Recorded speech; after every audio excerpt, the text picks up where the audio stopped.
ഹേ മാധവ പീതാംബരാ ഞാൻ നിന്നെ ഓർക്കുന്നിതാ. ഹേ മാധവ മധുമാസ ചന്ദ്ര നോവും ഹൃദയം അറിയുന്നില്ലേ. വേനൽ കനവിൽ പെയ്യുന്നില്ലേ. ഹേ മാധവ മധുമാസ ചന്ദ്ര നോവും ഹൃദയം അറിയുന്നില്ലേ.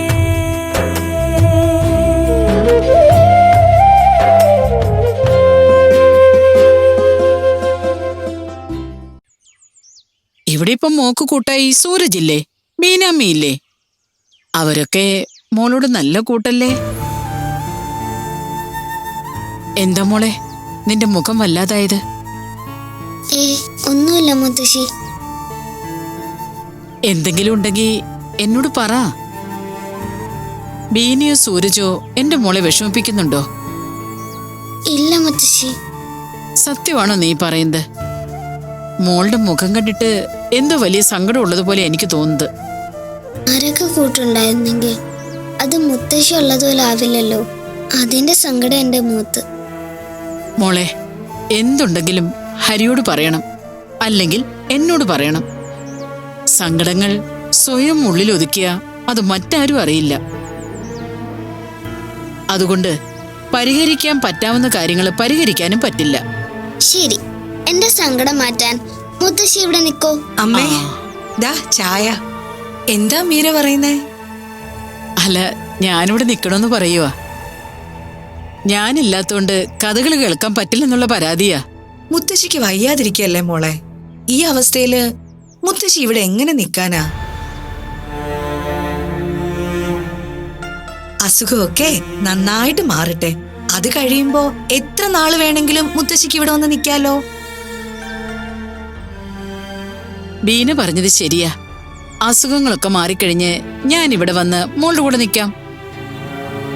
എന്താ പോരെ? അതിനി കുറെ ദിവസം എടുത്താ എന്ത് ചെയ്യും? മുത്തശ്ശിയുടെ അസുഖം പെട്ടെന്ന് മാറാൻ മോള് പ്രാർത്ഥിച്ചാ മതി. അപ്പോ മുത്തശ്ശിയുടെ അസുഖം വേഗം മാറിയിട്ട് ഇവിടെ വന്ന് നിക്കാൻ പറ്റില്ലേ? അതെ.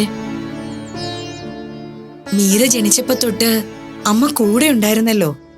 അതാ ഇപ്പൊ ഒരു ചെറിയ അകൽച്ച പോലും അവക്ക് സഹിക്കാൻ പറ്റാത്തത്. അത് ശരിയാ. ജീവിതം ഒരിക്കലും നമ്മൾ കരുതുന്ന പോലെ അല്ലല്ലോ മുന്നോട്ട് പോകുന്നത്. നമ്മൾ ഒരിക്കലും ആഗ്രഹിക്കാത്തതും പ്രതീക്ഷിക്കാത്തതുമായ കാര്യങ്ങൾ ജീവിതത്തിൽ സംഭവിക്കും. അതൊക്കെ ഓരോ അനുഭവ പാഠമായി കണ്ട് ജീവിക്കാൻ പഠിക്കണം. മീരയ്ക്കും അത് ശീലമായിക്കോളും. അതെ, അമ്മ പറഞ്ഞത് വളരെ ശരിയാ. മീരയ്ക്ക് ഇത്ര ചെറുപ്പത്തിലെ അമ്മയെ നഷ്ടപ്പെട്ടു. സൂരജിന് അവന്റെ അച്ഛനെ നഷ്ടപ്പെട്ടു. അതൊന്നും ഇനി ഒരിക്കലും തിരിച്ചു കിട്ടാത്ത നഷ്ടങ്ങളാണ്. അത് ഉൾക്കൊണ്ട് ജീവിച്ചാലേ മുന്നോട്ടുള്ള ജീവിതത്തില് സന്തോഷം കണ്ടെത്താൻ സാധിക്കൂ. മീരയ്ക്ക് എപ്പോഴും ആലോചന ഒറ്റയ്ക്കിരിപ്പുവാ. അത് സങ്കടം കൂട്ടുകയല്ലാതെ ഒരു സമാധാനവും നമുക്ക് തരില്ല. ഞാൻ പറ്റാവുന്ന രീതിയിലൊക്കെ പറഞ്ഞു കൊടുക്കാറുണ്ട്. പക്ഷേ മീരയ്ക്ക് ഒരു മാറ്റവും ഇല്ല. ഇനി അമ്മ തന്നെ ഒന്ന് പറഞ്ഞു കൊടുക്ക. ഞാനതൊക്കെ എത്രയോ പ്രാവശ്യം പറഞ്ഞു കൊടുത്തതാ അല്ലേ മോളെ? മീരയ്ക്ക് എല്ലാം അറിയാം. പക്ഷേ പിന്നെ ഒറ്റയ്ക്ക് പോയിട്ട് വിഷമിച്ചിരിക്കും. ആരെങ്കിലും കണ്ടാ എന്തു വിചാരിക്കും? ഞാൻ മോളെ ശ്രദ്ധിക്കാത്ത രണ്ടാനമ്മയാണെന്നല്ലേ മറ്റുള്ളവര് വിചാരിക്കൂ? ഏയ്, അങ്ങനെയൊന്നും ആരും കരുതില്ല. കരുതും അമ്മേ. എത്രയ്ക്ക് ആയാലും ഉപ്പോളം വരുവോ ഉപ്പിലിട്ടത് എന്ന സ്ഥിരം ചൊല്ലും ഞാൻ കേൾക്കാതെ എല്ലാരും പറയും. രണ്ടാനമ്മ പോരും അമ്മായിയമ്മ പോരും ഒരുപോലെയാണെന്ന് പറയും. പക്ഷേ സത്യം പറയാലോ, എനിക്കങ്ങനെ ഒരു ചിന്തയും മനസ്സിലില്ല. എന്റെ സൂരജ് എങ്ങനെയാണോ അതുപോലെ തന്നെയാ എനിക്ക് മീരയും. ഞാൻ അതിലൊന്നും ഒരു വ്യത്യാസവും കാണിക്കില്ല. ബീനെ, ഇതൊന്നും ഞങ്ങൾക്കറിയാത്ത കാര്യങ്ങളല്ലല്ലോ. അതുകൊണ്ടല്ലേ ഹരിക്ക് ഇങ്ങനൊരവസ്ഥ വന്നപ്പോ സ്വന്തത്തിൽ തന്നെ വിവാഹത്തിന് തയ്യാറായ ആളുണ്ടായിട്ടും ബീനയുടെ ആലോചന തന്നെ നടത്താൻ ധന്യ മുൻകൈയെടുത്തത്? അതെ അമ്മേ, സത്യം പറഞ്ഞ ഞാൻ രണ്ടാമതൊരു വിവാഹത്തെക്കുറിച്ച് ചിന്തിച്ചിട്ട് പോലും ഇല്ലാത്ത സമയത്താ ധന്യ ഇങ്ങനൊരു ആലോചന പറയുന്നത്. അപ്പോ എന്ത് തീരുമാനം എടുക്കണമെന്ന് എനിക്കറിയില്ലായിരുന്നു. പിന്നെ ധന്യ എന്തായാലും എന്റെ നല്ലതിനു വേണ്ടി അല്ലാതെ ഒരു കാര്യവും പറയില്ലെന്ന് എനിക്കറിയാം. ആ ഒരു ഒറ്റ ഉറപ്പിലാ ഞാനിത് സമ്മതിച്ചത്. അതുകൊണ്ട് എന്റെ സൂരജിനൊരു അച്ഛനെയും മീരയ്ക്കൊരു അമ്മയും കിട്ടി. പക്ഷേ മീര ഇപ്പോഴും പഴയ ചിന്തകളിൽ നിന്ന് തിരിച്ചു വന്നിട്ടില്ല. അതുകൂടി ശരിയായ എനിക്ക് സന്തോഷാവും. അതൊക്കെ ശരിയാവും അല്ലേ മോളെ? മുത്തശ്ശി, എന്താ മോളെ? മുത്തശ്ശിക്ക് ഇവിടെ നിൽക്കാനല്ലേ ബുദ്ധിമുട്ട്? ഞാൻ മുത്തശ്ശിയുടെ അമ്മാവന്റെ വീട്ടിലേക്ക് വന്നോട്ടെ? ആ, അത് ശരിയാണല്ലോ. എന്നാലേ ഹരിയേട്ടനോട് ചോദിച്ചിട്ട് മീര വേണമെങ്കിൽ കുറച്ചു ദിവസം മുത്തശ്ശിയുടെ ഒപ്പം താമസിച്ചോളൂ. മോളുടെ സന്തോഷല്ലേ നമുക്ക് വലുത്, അല്ലേ അമ്മേ? എങ്കിൽ ഞാൻ ഈ കാര്യം അച്ഛനോട് ഇപ്പൊ തന്നെ പറയാം. മോള് വേഗം പോയി പറഞ്ഞിട്ട് വാ. പാവം മോള്, അല്ലേ അമ്മേ?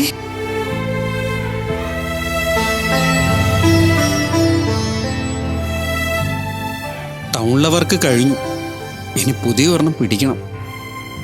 ഒരു വർക്ക് തീർന്നാൽ അടുത്തു വന്ന് കിട്ടുന്നവരെ ടെൻഷനാണല്ലേ? മനോജറിന് ടെൻഷനൊന്നുമില്ല, ടെൻഷൻ മുഴുവൻ എനിക്ക്. എന്ത് പറഞ്ഞു? അച്ഛ, എന്താ മോളെ? ഞാനും മുത്തശ്ശിയുടെ പൊക്കോട്ടെ? കുറച്ചു ദിവസം അമ്മാവന്റെ വീട്ടിൽ മുത്തശ്ശിയുടെ നിന്നോട്ടെ? അതിനെന്താ, അത് നല്ലതല്ലേ? മോള് വാ, അത് മുത്തശ്ശിക്കും സന്തോഷമാവും. അല്ല, ഇതിപ്പോ എക്സാം ടൈം അല്ലേ? ഈ സമയത്ത് മീര വന്ന് നിന്നാ അതെങ്ങനെ ശരിയാവും? മോക്ക് പഠിക്കണ്ടേ? അത് മാത്രല്ല, വിശാലിന്റെയും വിദ്യയുടെയും കാര്യങ്ങളും അമ്മയുടെ മരുന്നും ഭക്ഷണവും മനോജേട്ടന്റെ സൈറ്റിൽ പോക്കും എല്ലാം കൂടി എനിക്ക് നോക്കാൻ പറ്റുന്നില്ല. അതിന്റെ ഇടയിലേ മീര അവിടെ നിന്നാ മോൾ എനിക്ക് നന്നായി നോക്കാൻ പറ്റില്ല. എങ്കിൽ പിന്നെ സാവിത്രിയമ്മ കുറച്ചു ദിവസം ഇവിടെ നിൽക്കട്ടെ.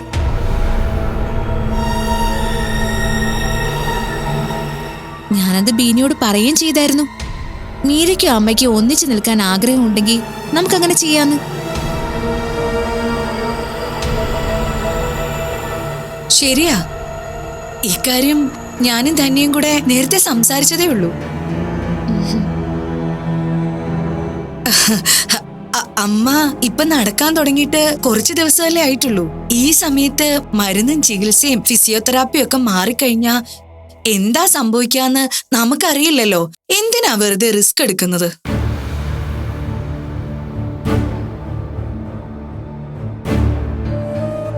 ഇത്രയും നാള് കാത്തില്ലേ, ഇനി കുറച്ചു ദിവസം കൂടെ കാത്തിരുന്നാ അമ്മയ്ക്ക് പൂർണ്ണമായിട്ടും ഭേദമാവുമല്ലോ. അപ്പോ എവിടെ വേണമെങ്കിലും നിൽക്കാലോ. അത് ശരിയാ, അതുവരെ അമ്മ എൻ്റെ കൂടെ തന്നെ നിൽക്കട്ടെ. ആ മീരമോളെ, എക്സാമൊക്കെ കഴിഞ്ഞിട്ട് മോൾ എൻ്റെ വീട്ടിൽ വന്ന് നിൽക്കുക. അച്ഛന് കൊണ്ടുവിടാൻ സമയം കിട്ടിയില്ലെങ്കിൽ ഞാൻ വിളിച്ചോണ്ട് പോകും.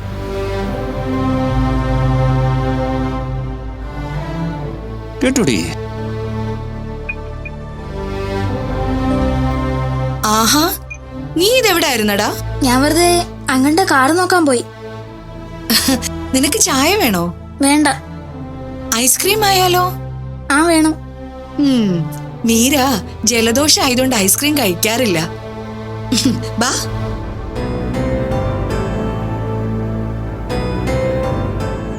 തൽക്കാലം അവര് പറയുന്നതെല്ലാം അനുസരിക്കാനല്ലേ നമുക്ക് രണ്ടുപേർക്ക് സാധിക്കൂ. പരീക്ഷയൊക്കെ കഴിയുമ്പോ മോൾ അങ്ങോട്ട് വാ. ശരി മുത്തശ്ശി. മുത്തശ്ശി പോകുന്നത് എനിക്ക് സങ്കടമായിരുന്നു. മോള് വിഷമിക്കല്ലേ. എന്റെ മോള് സങ്കടപ്പെട്ട എനിക്ക് സങ്കടാവും. ഞാൻ വന്ന് എന്റെ മോളെ വിഷമിപ്പിച്ചു എന്ന് എനിക്ക് തോന്നില്ലേ? മോളെ, എന്നും ഭഗവാനോട് നന്നായി പ്രാർത്ഥിക്കണം. ഞാൻ എന്നും പ്രാർത്ഥിക്കും മുത്തശ്ശി. മിടുക്കി. മോളുടെ എല്ലാ ആഗ്രഹവും ഭഗവാൻ സാധിച്ചു തരും കേട്ടോ.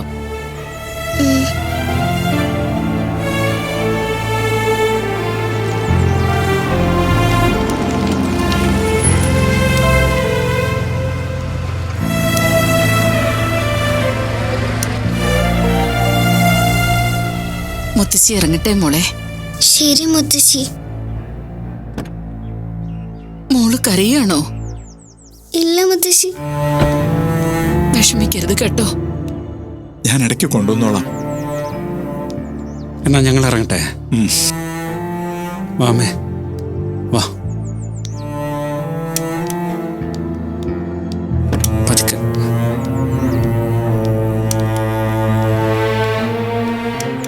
കേറിക്കോ. പതുക്കെ പതുക്കെ.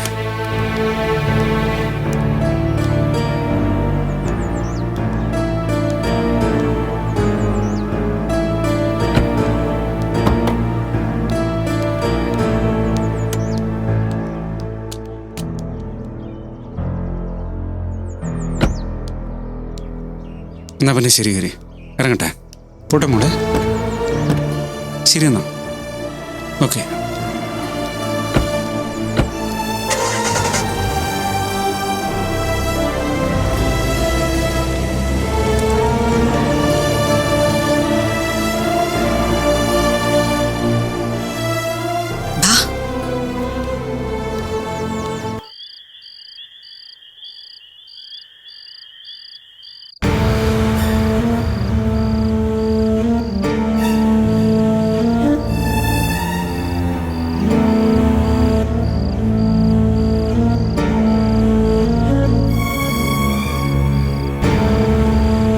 ശരി, ഞാൻ വന്നിട്ട് സംസാരിക്കാം.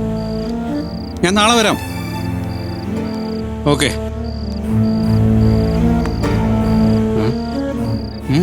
എന്തു പറ്റി? വലിയ ആലോചനയിലാണല്ലോ. ഞാൻ ബീനയുടെ കാര്യം ആലോചിക്കുകയായിരുന്നു. ബീനയ്ക്ക് എന്തു പറ്റി? ഓരോ മനുഷ്യരുടെ സ്വഭാവം മാറുന്നതൊക്കെ എത്ര പെട്ടെന്നാ. ഞാൻ വിചാരിച്ച പോലെ ഒരാളെ അല്ല ബീന. നീ എന്തിനാ ബീനയെ കുറിച്ച് ആവശ്യമില്ലാത്തൊക്കെ വിചാരിച്ച്? അങ്ങനെയല്ലല്ലോ. എത്ര നാളത്തെ പരിചയമുള്ളതാ എനിക്ക് അവളെ. അവളുടെ കഷ്ടപ്പാടും ബുദ്ധിമുട്ടും ഒക്കെ കണ്ടിട്ടല്ലേ ഇങ്ങനൊരു ആലോചന നമ്മൾ നടത്തിയത്. എന്നിട്ടിപ്പോ എന്തു പറ്റി? അവര് നന്നായിട്ടാണല്ലോ ജീവിക്കുന്നത്. അതെ, അവളുടെ ജീവിതത്തിന് കുഴപ്പമൊന്നുമില്ല. പക്ഷെ സ്വഭാവം മാറിപ്പോയി. അവളുടെ ജീവിതത്തെക്കുറിച്ച് മാത്രമേ അവളിപ്പോ ചിന്തിക്കുന്നുള്ളൂ. കൂടെ നിന്നവരെ സഹായിച്ചവരെ ഒക്കെ അവള് മനഃപൂർവ്വം മറന്നുപോയി. ഇങ്ങനെയൊക്കെ തോന്നാൻ മാത്രം ബീന ഇപ്പൊ എന്താ ചെയ്ത്? അത് ഞാൻ അമ്മയെ 2 ദിവസം അവിടെ നിർത്തുന്ന കാര്യം പറഞ്ഞു. അതെന്തിന്? അമ്മയ്ക്ക് 1-2 ദിവസമൊക്കെ മീരയുടെ അടുത്ത് നിൽക്കാൻ ആഗ്രഹമുണ്ട് മനോജേട്ടാ. അമ്മ അങ്ങനെ പറഞ്ഞു? ഓ, എല്ലാം ഇപ്പൊ പറയണോ? അമ്മയുടെ മനസ്സ് മനസ്സിലാക്കാൻ മനോജേട്ടന് ഇപ്പോഴും പറ്റിയിട്ടില്ലേ? അതെങ്ങനെ? കല്യാണം കഴിഞ്ഞ് കൂടെ കഴിയുന്ന എന്റെ മനസ്സ് മനസ്സിലാക്കാൻ ഇതുവരെ പറ്റിയിട്ടില്ലല്ലോ. പിന്നെങ്ങനെയാ? അമ്മയുടെ മനസ്സ് എനിക്കറിയാം. അമ്മയ്ക്ക് മീരയെ കാണാൻ ആഗ്രഹം ഉണ്ടായിരുന്നു. മീര മോളെ കണ്ടു കഴിഞ്ഞപ്പോ 1-2 ദിവസം അമ്മയ്ക്ക് അവിടെ നിൽക്കണമെന്നും ആഗ്രഹിച്ചിരുന്നു. അതെനിക്ക് ഉറപ്പാ. പക്ഷേ അവിടെ ഇപ്പൊ ബീനയാ വീട്ടുകാരി. അമ്മയുടെ കാര്യങ്ങളെല്ലാം തനിയെ നോക്കാനുള്ള ആവതിപ്പോ അമ്മയ്ക്കില്ല. അങ്ങനൊരു കാര്യം സ്വയം തിരിച്ചറിയാവുന്നത് കൊണ്ടാ അമ്മ അത് ചോദിക്കാതെ ഇരുന്നത്. പക്ഷെ ബീന അമ്മയോട് അവിടെ നിൽക്കാൻ പറഞ്ഞിരുന്നെങ്കിൽ ഉറപ്പായിട്ട് അമ്മ അവിടെ നിന്നേനെ. അമ്മയായിട്ട് ചോദിക്കില്ല എന്ന് ഉറപ്പുള്ളതുകൊണ്ടാ ഞാൻ ബീനോട് ചോദിച്ചത്. പക്ഷേ അവളത് പറ്റില്ല എന്നുള്ള രീതിയിൽ സംസാരിച്ചു. അതിലും ബീനയെ കുറ്റം പറയാൻ പറ്റില്ല തന്നെ. നീ ഒന്ന് ആലോചിച്ച് നോക്കിയേ.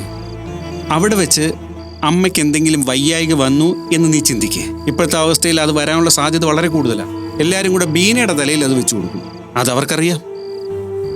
നമ്മളങ്ങനെ കുറ്റം പറയൂ മനോജേട്ടാ? പറയില്ല എന്ന് ഉറപ്പൊന്നുമില്ല. പിന്നെ നമ്മൾ പറഞ്ഞില്ലെങ്കിലും നാട്ടുകാർ പറയും. ഒരു കാര്യമില്ലാതെ ഒരു പണി വാങ്ങി തലയിൽ എന്തിനാ വെക്കുന്നതെന്ന് ഓർത്തിട്ടായിരിക്കും ബീന പറ്റില്ലെന്ന് പറഞ്ഞത്. അല്ലെങ്കിൽ തന്നെ ബീന എന്തിനാ അമ്മയെ നോക്കുന്നേ? അമ്മയോട് ബീനയ്ക്ക് എന്ത് കമ്മിറ്റ്മെന്റാ ഉള്ളത്? ഒരുപാട് നാൾക്ക് ശേഷം ബീന ഇപ്പോഴായിരിക്കും ഒന്ന് സ്വൈരമായിട്ട് ജീവിക്കാൻ തുടങ്ങിയത്. അതിനിടയിൽ വയ്യാത്ത ഒരാളെ നോക്കാൻ ഏൽപ്പിച്ചാൽ ആരെങ്കിലും സമ്മതിക്കുമോ? അതുപോട്ടെ, ബീനയുടെ സ്ഥാനത്ത് നീയാണെങ്കിൽ സമ്മതിക്കുമോ? ഞാനായിരുന്നു ബീനയുടെ സ്ഥാനത്തേക്ക് സമ്മതിക്കും.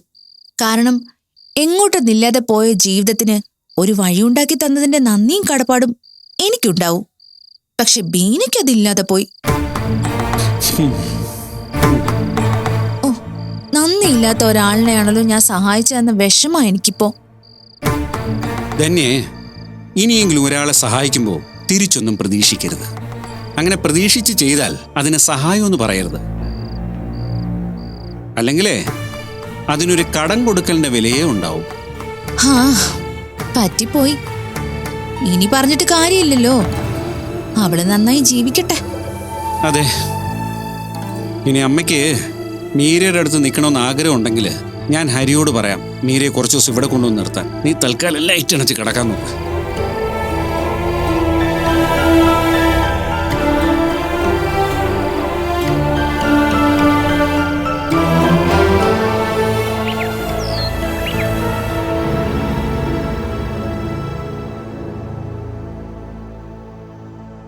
നല്ല പനിയുണ്ട്. കാലത്ത് നല്ല ചൂടുണ്ടായിരുന്നു. ഞാനൊരു ചുക്ക് കാപ്പി ഉണ്ടാക്കി കൊടുത്തു. അത് മുഴുവനും കുടിച്ചിരുന്നെങ്കിൽ ഇപ്പൊ പനി മാറിയേനെ. ഞാനൊരു ടാബ്ലറ്റ് കൊടുത്തു നോക്കാം. തൽക്കാലം അത് കഴിക്കട്ടെ. വൈകുന്നേരവും കുറഞ്ഞില്ലെങ്കിൽ നമുക്കൊരു ഡോക്ടറെ കാണാം.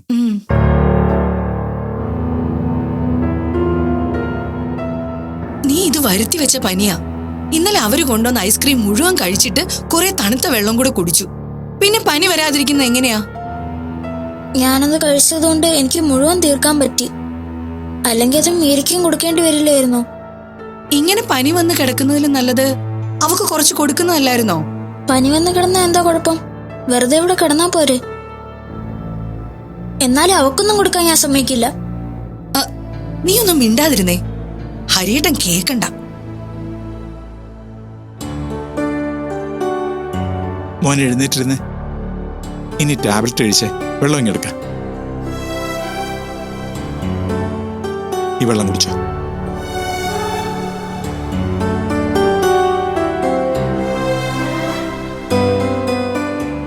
ഇനി മോൻ കിടന്നോ. കുറച്ച് റെസ്റ്റ് എടുത്തോ. 2 മണിക്കൂറിനുള്ളിൽ പനി വിട്ടോളും. കിടന്നോ.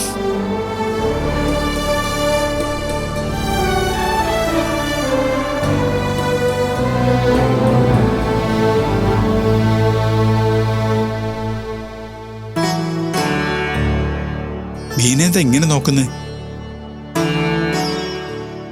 എന്റെ മോനെ ഞാനല്ലാതെ ഇങ്ങനെ ആരും കെയർ ചെയ്തിട്ടില്ല. ഹരിയേട്ടൻ അവനെ കെയർ ചെയ്യുന്ന സന്തോഷത്തില് നോക്കി നിന്നതാ. സൂരജ് എന്റെയും മോനല്ലേ. ഞാൻ മീരമോളെ കാണുന്ന പോലെ തന്നെയാ സൂരജിനെയും കാണുന്നത്. അങ്ങനെ തന്നെയല്ലേ കാണേണ്ടത്.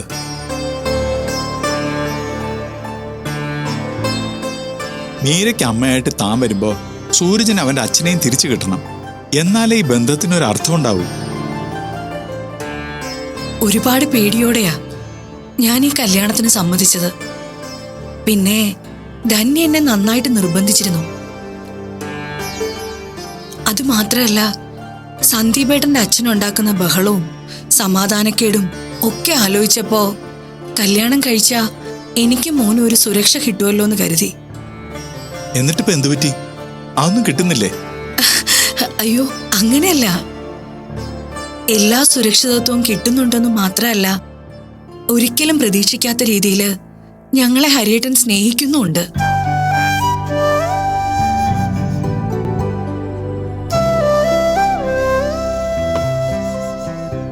ആരോരും ഇല്ലാതെ മറ്റുള്ളവരുടെ ശകാരവും കുത്തുവാക്കും കേട്ട് ജീവിതം തള്ളി നീക്കിക്കൊണ്ടിരുന്നപ്പോ ഞാൻ ഈ ജന്മം തന്നെ വെറുത്തു തുടങ്ങിയതാ. ഈ ജീവിതം അവസാനിപ്പിച്ചാലോന്ന് പോലും പലപ്പോഴും ചിന്തിച്ചു. പിന്നെ എന്റെ മോനെ ഓർത്ത് അതെല്ലാം വേണ്ടാന്ന് വെച്ചു. ഇവനെ പഠിപ്പിച്ചൊരു നല്ല നിലയിലാക്കിയ എന്റെ മോനെങ്കിലും നല്ലൊരു ജീവിതം ഉണ്ടാവുമല്ലോ എന്ന് ചിന്തിച്ചു. പക്ഷേ നമ്മൾ പ്രതീക്ഷിക്കുന്നതൊന്നും അല്ല ജീവിതത്തിൽ സംഭവിക്കുന്നതെന്ന് വീണ്ടും തെളിയിച്ചുകൊണ്ടാണ് ഹരിയേട്ടൻ ഞങ്ങളുടെ ജീവിതത്തിലേക്ക് കടന്നു വന്നത്. ഈ വീട് എനിക്ക് സ്വർഗ. ഇനി ഒരിക്കലും കിട്ടില്ലെന്ന് കരുതിയ പലതുവാ ഇപ്പൊ ഞങ്ങക്ക് കിട്ടുന്നത്. അതിനെല്ലാം കാരണം ഹരിയേട്ടനാ. എല്ലാത്തിനോടും ഹരിയേട്ടനോട് എനിക്ക് കടപ്പാടേ ഉള്ളൂ. ബീനയ്ക്ക് ഇതെന്തു പറ്റി? ഇനിയുള്ള ജീവിതകാലം മുഴുവൻ ഒരുമിച്ച് ജീവിക്കേണ്ടവരാ നമ്മള്. നമുക്കിടയില് ഈ കടപ്പാടിന്റെയും കടങ്ങളുടെയും കണക്കൊന്നും വേണ്ട. പരസ്പരം സ്നേഹിച്ച് സന്തോഷമായിട്ട് ജീവിക്കുക, അത്രേ ഉള്ളൂ. അച്ഛാ, ഞാൻ റെഡിയായി. സൂരജേട്ടൻ വരുന്നില്ലല്ലോ, പൊക്കോട്ടെ. വേണ്ട മോളെ, ഒരു 2 മിനിറ്റ്. അച്ഛൻ റെഡിയാവേണ്ട സമയമേ ഉള്ളൂ. മോള് വാ. ആ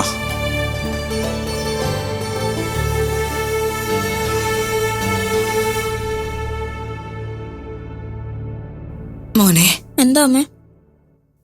ഞാൻ പറയുന്നത് നീ ശ്രദ്ധിച്ചു കേൾക്കണം. ഉം. നമുക്ക് സ്വപ്നം കാണാൻ പോലും പറ്റാത്തൊരു ജീവിതാ നമുക്കിപ്പൊ കിട്ടിയിരിക്കുന്നത്. വലിയ ആഡംബരവും പണമൊന്നും ഇല്ലെങ്കിലും നന്നായി സ്നേഹിക്കാൻ അറിയാവുന്ന ഒരു മനസ്സും നല്ല സ്വഭാവവും ഹരിയേട്ടനുണ്ട്. അങ്ങനെയുള്ള മനുഷ്യര് ഇന്ന് വളരെ കുറവാ. ഹരിയേട്ടൻ ഏറ്റവും സ്നേഹിക്കുന്നത് മീരയാ. അവക്ക് വേണ്ടിയാ നമ്മളെ ഇവിടെ കൊണ്ടുവന്നിരിക്കുന്നത്. നിനക്ക് മീരയോട് ദേഷ്യാണെന്ന് എനിക്കറിയാം. എനിക്കും അവളോട് അത്ര വലിയ സ്നേഹമൊന്നുമില്ല. പക്ഷേ നമ്മൾ ഹരിയേട്ടന് മുന്നില് മീരയോട് സ്നേഹം അഭിനയിക്കണം.